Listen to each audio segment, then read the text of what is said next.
हिमाचल की बर्फीली चोटियों के बीच कमरूनाग से शिकारी देवी का रास्ता जितना पवित्र माना जाता है उतना ही रहस्यमय भी है।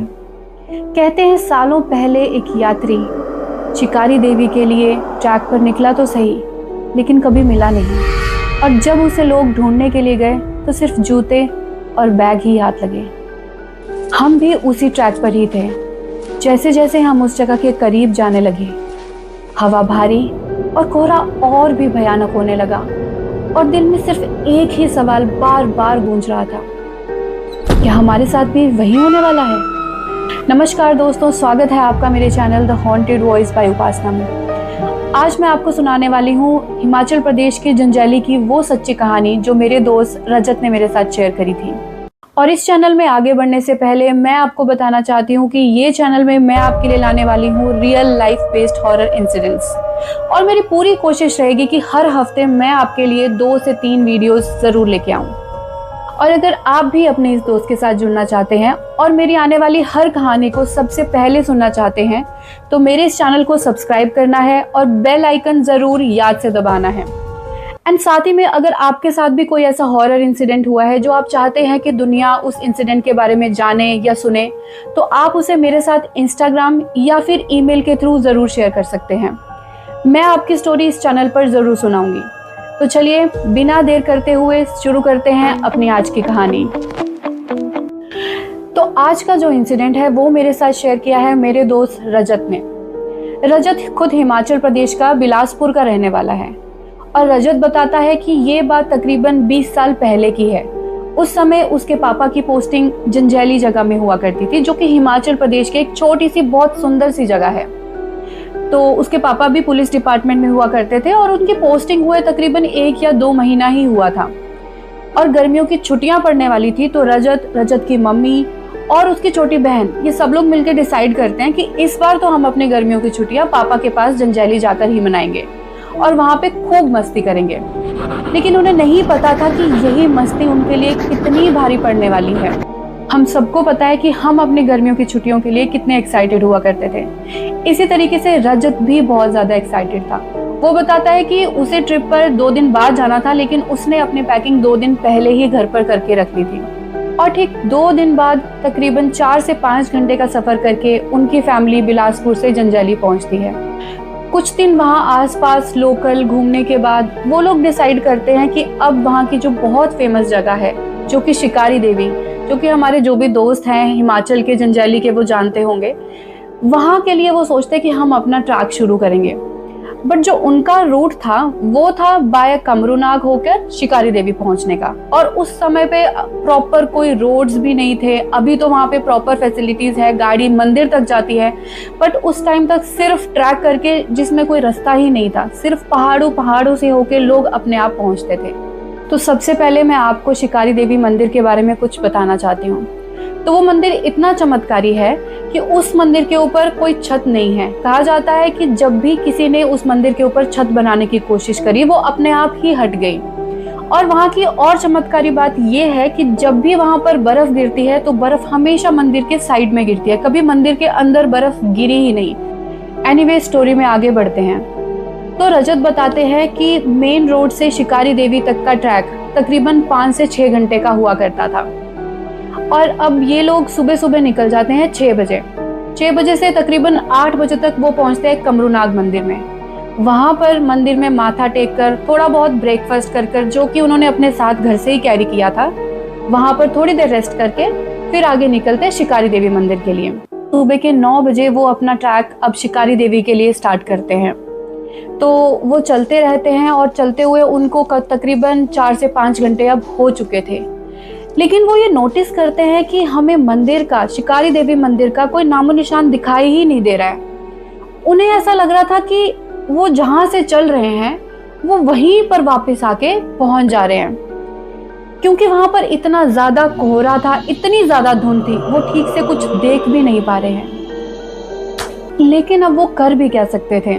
वो बस चलते रहते हैं इस उम्मीद में कि बस अब हम मंदिर पहुंच जाएंगे, शायद और 10 मिनट आगे चलेंगे या शायद और 1 घंटा हम आगे चलेंगे और हमें मंदिर दिखाई देने लगेगा। लेकिन उनकी ये सोच बिल्कुल गलत थी। उनके साथ आगे और क्या होने वाला है उन्होंने ये कभी सपने में भी नहीं सोचा होगा। बिना कुछ खाए पिए भूखे पेट फिर भी वो अपनी जर्नी कंटिन्यू रखते हैं। वो ये बताते हैं कि चलते हुए आगे उन्हें जमीन पर भालू यानी कि रीछ के भी पैरों के निशान दिखे थे। इस बात से वो और डर जाते हैं कि यहाँ पर तो जंगली जानवर भी हैं। फिर भी वो अपनी जर्नी जैसे तैसे आगे कंटिन्यू करते हैं और वो प्रे कर रहे होते हैं कि हे भगवान, हमें बस मंदिर तक पहुंचा दे। वो इतना प्रे कर रहे होते हैं और आगे पहुंचते हैं थोड़ा सा कि उन्हें दिखता है कि एक पेड़ के पास एक इंसान की छवि, वो एक इंसान नहीं था, वो कोई प्रेत नहीं लग रहा था। उन्हें ऐसा दिखता है कि एक फॉग है, एक धुंध है, एक धुआं है जो कि इंसान की शेप का है, लेकिन वो इंसान भी नहीं है। वो पेड़ के पीछे से उन्हें छुप छुप के देख रहा है। अब ये चीज उनके साथ उन सब ने नोटिस करी कि कोई हमें देख रहा है, एक किसी के हमें देखने का एहसास वो हमेशा फील कर रहे थे। अब इस बात पे वो इतना ज्यादा डर गए थे, उन्हें लग रहा था कि एक तरफ तो जंगली जानवर और एक तरफ ये छलावा। उन्हें लग रहा था शायद आज हम नहीं बचेंगे, आज हम यहाँ से जिंदा जाने ही नहीं वाले हैं। पर क्योंकि उस समय रजत छोटा था, उसकी बहन भी छोटी थी, तो उसके पापा उन सबको तसल्ली देते हुए ये बोलते हैं कि देखो बेटा, आसपास कितना कोहरा है, ये हम सबका वहम होगा, ये शायद धुंध है, कोहरा है, और अब हम इतना ज्यादा चल चुके हैं, हम इतना मेंटली और फिजिकली टायर्ड हो चुके हैं कि हमें ये सब दिखने लगा है। रजत के पापा उन्हें ये सब बता ही रहे थे कि तभी अचानक से वो कोहरा जो अभी तक पेड़ के पीछे उन्हें दिखाई दे रहा था, वो अचानक से उन्हें ऐसा लगता है कि वो दूर से उनकी तरफ एकदम हवा में दौड़ता हुआ या उड़ता हुआ उनके पास आता है और वो बहुत डर जाते हैं। लेकिन अचानक से अब वो कोहरा एकदम हवा में गुम हो चुका था। इस बात से उन सब की रूह कांप चुकी थी। इसके बाद थक हार के वो वहीं पे बैठ जाते हैं। रजत बताता है कि मैं इतना रो रहा था, मेरी बहन इतना रो रही थी, मेरी मम्मी मेरे पापा हमें चुप करा रहे थे क्योंकि हमें ये सब दिख रहा था जो भी हमारे साथ हो रहा था। और अब तो शाम के 6 और 7 बजने को भी आ गए थे और अब वो हार मान चुके थे कि अब हमारे साथ कुछ अच्छा नहीं होगा, हम यहीं पर ही मारे जाएंगे। लेकिन तभी उनके साथ एक बहुत प्यारा सा और एक अच्छा चमत्कार होता है। उन्हें दिखता है एक आदमी बहुत दूर से उनके पास आ रहा है। एक्चुअली वो जो हिमाचल में होते हैं, जो भेड़ वगैरह चराते हैं, उनके जैसा वो दिख रहा था। वो वहां से गुजर रहा था तो वो उनको आवाज देते हुए रोकते हैं और बोलते हैं कि देखो, हम यहाँ से जा रहे थे और हमें मंदिर पहुंचना था और हम सुबह से निकले हैं, लेकिन हम जैसे ही यहाँ से जाना चाह रहे हैं हम वापस मुड़ के उसी जगह पर आ चुके हैं। रास्ते में जंगली जानवरों के भी पैरों के निशान हमें मिले और हमें एक छलावा सा भी फील हुआ यहाँ पर बहुत बार। तो हम बहुत परेशान हैं, हमें जैसे तैसे कुछ भी करके हमें बस मंदिर पहुंचा दो, हम आपके बहुत शुक्रगुजार रहेंगे। तो इस पे जो वो आदमी होता है वो उनको बोलता है कि वैसे तो मैं वापस अपने घर जा रहा था, लेकिन कोई बात नहीं, मैं आपकी हेल्प कर देता हूँ। और इस पे जो रजत के पापा थे, मैं आपको बता दूं कि वो पुलिस डिपार्टमेंट में हुआ करते थे, तो वो उनको बोलते हैं कि देखो, अगर आपने आज हमें जिंदा मंदिर पहुंचा दिया, कि तुमको जो मुझसे हेल्प होगी, जो भी मैं अपनी तरफ से कर सकता हूँ, मैं तुम्हारे लिए वो करूंगा, बस तुम आज हमें यहाँ से लेके चल पड़ो। इस पे वो आदमी कहता है कि सर, हमें कुछ भी नहीं चाहिए, मुझे किसी चीज की कोई जरूरत नहीं है, आपने हमसे एक मदद, एक हेल्प मांगी है, वो मैं आपकी कर रहा हूँ, आप चलिए। तो इस पे रजत और उसकी फैमिली सब उसके पीछे पीछे चल पड़ते हैं और जैसे तैसे विदिन 2 आवर्स वो मंदिर पहुंच चुके थे। उनको मंदिर एटलीस्ट पहुंचने में 2-2.5 घंटे लगे, लेकिन समय हो चुका था 8:30 से 9। वो सोच रहे थे कि हम सुबह 6 बजे से निकले थे, जो कि हमें 5 घंटे में सफर तय करना था, उसको हमें करने में 12 घंटे से ऊपर हो चुका था। तकरीबन 14-16 घंटे उन्हें मंदिर पहुंचने में लग गए। रजत बताता है कि वो इंसान हमारे लिए उस समय फरिश्ते की तरह था, क्योंकि उसने हमें जिंदा मंदिर तक पहुंचा दिया था। और वो बताता है कि वो जो आदमी था वो मंदिर तक नहीं गया, वो मंदिर से नीचे ही हमें छोड़कर वापस अपने घर के लिए निकल गया था। अब उस रात वो खाना वगैरह खाकर सो जाता। अब अगली सुबह वो ये सब चीज़ें वहाँ के जो लोकल्स थे और जो मंदिर के पुजारी थे, वो इन सब से डिस्कस करते हैं। तो वो उनको बताते हैं कि आपकी किस्मत इतनी अच्छी थी कि आप इस तरीके से वापस आए हो, कि आपको वो रास्ता ही नहीं लेना चाहिए था, आपको डायरेक्ट शिकारी देवी के लिए आना चाहिए था। और वो उन्हें ये भी बताते हैं कि आज से तकरीबन 3 महीने पहले एक लड़का बाय कमरूनाग ही शिकारी देवी मंदिर के लिए निकला था, लेकिन वो कभी मंदिर पहुंचा ही नहीं। और जब कभी वो मंदिर नहीं पहुंचा तो उसके घर वाले जब उसको ढूंढने के लिए उसी रास्ते से बहुत सारे लोगों को साथ में लेके गए तो उन्हें कुछ नहीं मिला, उसके सिर्फ जूते और बैग मिले।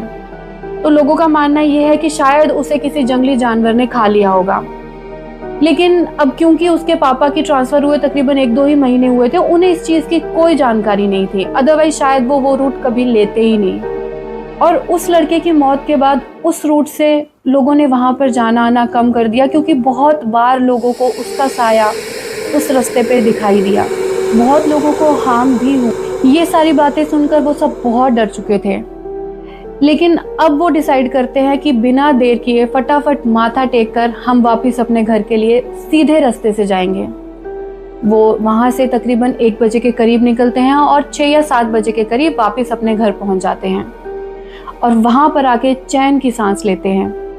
अगली सुबह उसके पापा ये सोचते हैं कि जिस इंसान ने हमारी इतनी हेल्प करी, हमें इतनी मुसीबत से बचाया और मंदिर तक पहुंचाया, क्यों ना हम उसे थैंक यू बोल दें या हमारी तरफ से जो भी हेल्प हो हम उसकी कर दें। तो उस आदमी ने जो रजत के फादर को एड्रेस बताया होता है, वो उसी एड्रेस पे जाते हैं और कहते हैं कि हमें इनसे मिलना है। तो इस पे जो उसके घर वाले होते हैं वो बहुत हैरान हो जाते हैं, क्योंकि वो बताते हैं कि वो तो 2 साल पहले उनकी मौत हो गई।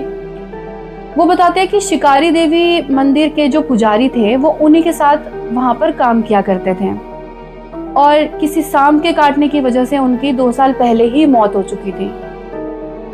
इस पे वो समझ जाते हैं कि जिन्होंने भी उनकी हेल्प करी वो कोई इंसान नहीं, वो कोई एक दूत था, मंदिर का, माता का कोई भेजा हुआ फरिश्ता था जिसने उनकी हेल्प करी है, अदरवाइज शायद वो इस दुनिया में होते भी नहीं। और उनके साथ ये जो भी एक्सपीरियंस हुआ उसके बाद उनका शिकारी देवी मंदिर में माता पे इतना भरोसा हो गया कि वो आज तक वहाँ पर हर साल तकरीबन 2 या 3 बार ज़रूर जाते हैं। अब तो वहाँ पर इतना चेंज हो गया है कि वहाँ पर मंदिर तक सिर्फ गाड़ियाँ ही जाती है, आपको चलने की ज़रूरत ही नहीं है, आप डायरेक्ट मंदिर तक पहुँच जाएंगे। सो दोस्तों, आपको आज की मेरी ये कहानी कैसी लगी मुझे ज़रूर कमेंट करके बताइएगा। और अगर आपके दिमाग में कुछ भी स्टोरी को लेकर क्वेश्चन है, क्वेरी है, तो आप ज़रूर मुझे मैसेज करिएगा, मैं आपको उसका आंसर ज़रूर दूंगी। तो चलिए मिलते हैं नेक्स्ट स्टोरी में, तब तक के लिए बाय बाय, हर हर महादेव।